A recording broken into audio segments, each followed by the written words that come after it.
Gagawa tayo ng Thai Mango Sticky Rice! Ito ang lagi natin nakikita na ibinebenta online na sticky rice. Ito ay sobrang dali lang at magugustuhan talaga ninyo. Meron tayong malagkit na bigas, ito ay nahugasan ko na. Ang gamit kong cup sa pagme-measure nito ay yung cup talaga ng rice cooker. Lagyan na natin ito ng tubig. Kung gusto mo na hindi masyadong malambot ang malagkit, pwedeng gawin mong 4 cups ang tubig. Takpan at isaing na natin ito. Kung wala kayong rice cooker ay pwede mong isaing sa stove. So habang sinasaing natin yan, ngayon naman i-prepare natin ang coconut sauce. So i-combine lang natin ang ating coconut milk or gata and ang ating white sugar. Maglagay tayo ng asin. Kung gusto mong bawasin yung asin ay pwede naman. And then lutuin natin ito over medium-low heat until mag-dissolve ang ating sugar.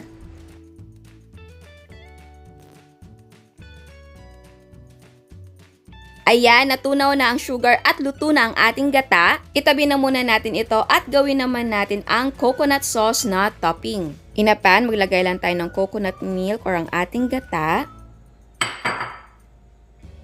Maglagay tayo ng konting asin. And then maglagay tayo ng cornstarch. Haluin lang natin ito at lutuin natin over low heat until maging malapot ang ating mixture.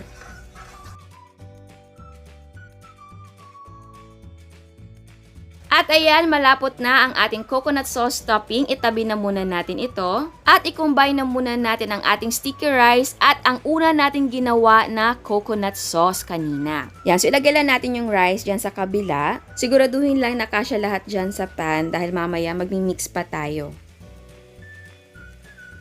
At ayan, i-mix lang natin yan na mabuti until ma-absorb ng rice ang ating coconut sauce.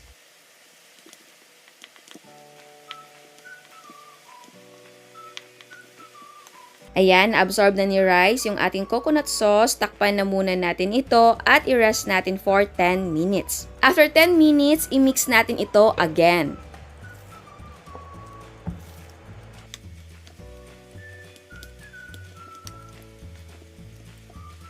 Pagkatapos, takpan ulit at i-rest for 45 minutes. And after 45 minutes, mag-assemble na tayo. Kuha lang tayo ng 1 cup, tapos ilagay natin sa clear pack or any na container. Ang paglalagay naman ng banana leaves ay optional lang. And syempre, maglagay tayo ng sweet mangoes. So kayo na ang bahala sa dami ng ilalagay na mangga. And yes, pwedeng malalaki ang slices at pwedeng cubes ang mangga. And then, lagyan natin ito ng coconut sauce na topping. Tapos, maglagay tayo ng toasted na sesame seeds.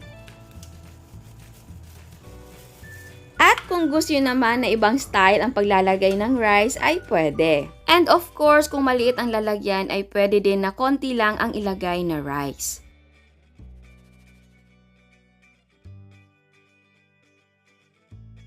At ayan, eto na ang ating Thai Mango Sticky Rice na pwede pang bahay at pwedeng pang negosyo. Pero bago tayo mag-taste test sa hindi pa nakasubscribe, please subscribe sa ating YouTube channel and please click the notification bell and please click all para ma-notify kayo sa lahat ng uploads.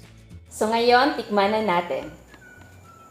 So kakainin natin siya with mango. Or hindi na muna. Ito na muna yung wala na munang mangga, yung sticky rice na muna, tsaka yung kanyang coconut na sauce. Tikman natin.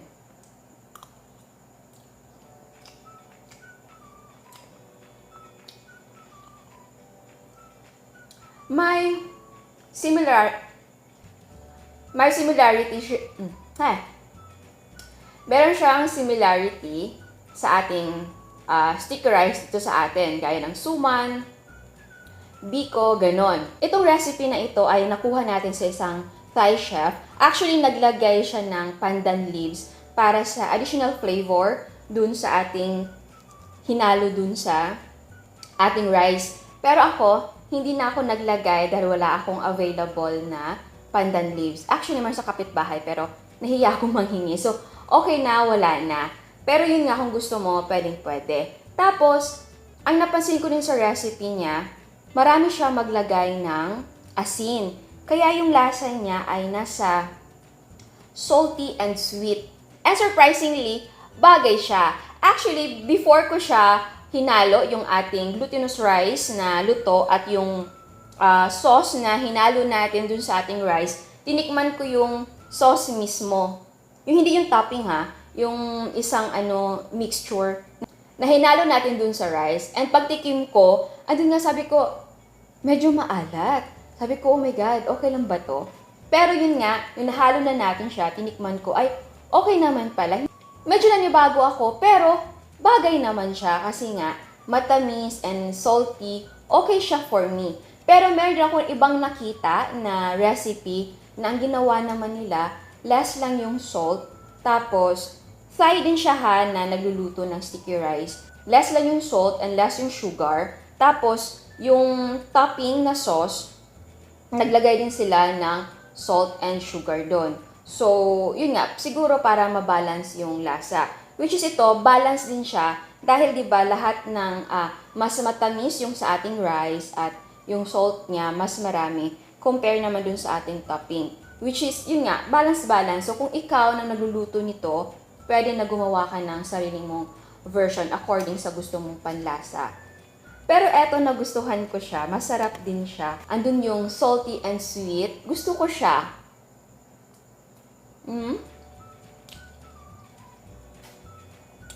Tikman natin siya with ating mangga. Alam niyo yung mangga natin matamis. At yun talaga, like kong sinasabi na basta dessert or kahit suman man yung ginagawa mo, dapat yung mangga mo ay matamis. Dahil mas masarap kapag matamis. So, tikman natin siya with mangga.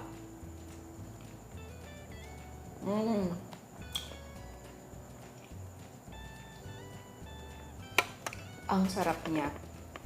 Alam nyo, yung salty na lasa ng ating sticky rice, hindi ako nababutter. Mas lalo ko siyang nagugustuhan. Alam mo yung nakakatanggal umay kasi nga, 'di ba, 1 cup yung sugar na inilagay natin sa ating mixture. So, sobrang tamis niya. Pero dahil may asin siya, bagay. Kasi 'di ba kapag gumagawa tayo ng suman, minsan naglalagay tayo ng asin, minsan hindi. At kung maglagay man tayo ng asin, pinch lang, ganun lang. Pero ito talaga mapapansin mo yung alat ng sticky rice. And gustong-gusto ko siya. Ang sarap niya.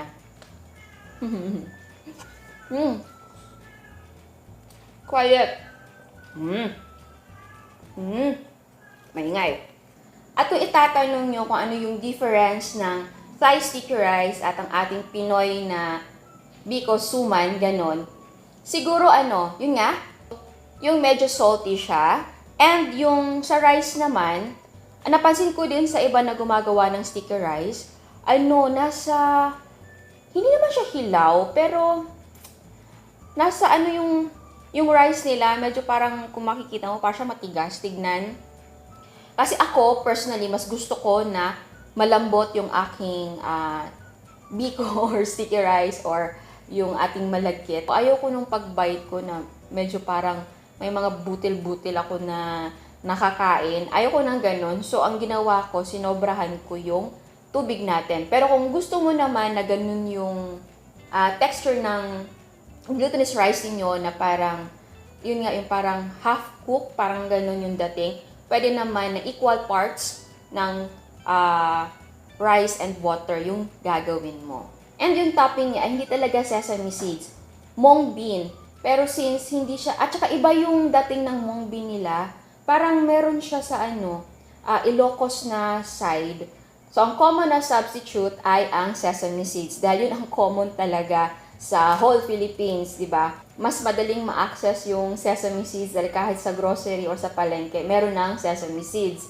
And dahil wala siya masyadong difference nga sa ating suman dito sa atin, pwede naman na gumawa ka ng sarili mong version ng sticky rice. At pwede na example, gagawa ka ng suman, tapos ayaw mo na magbalot, pwedeng ganito yung gawin mo. Kasi di ba parang same-same lang, parang ganun din siya. Tapos gawa ka lang ng version mo din ng coconut sauce kung gusto mo. Itong coconut sauce na gawa natin, hindi siya matamis. So, ang talagang matamis na parte dito ay yung ating glutinous rice na mixture at yung ating mangga. So again, pwede kang gumawa ng sarili mong version kung gusto mo yung flavor ng sticky rice mo, may ube, pwede. Baka gusto nyo din na iba't ibang recipe ng mga sticky rice, ilalagay ko sa description box ang link ng recipe nila. At kahit Thai sticky rice siya, magugustuhan talaga to ng pusong Pinoy. So ayan, again, sana gustuhan yung recipe natin ngayon. Ciao!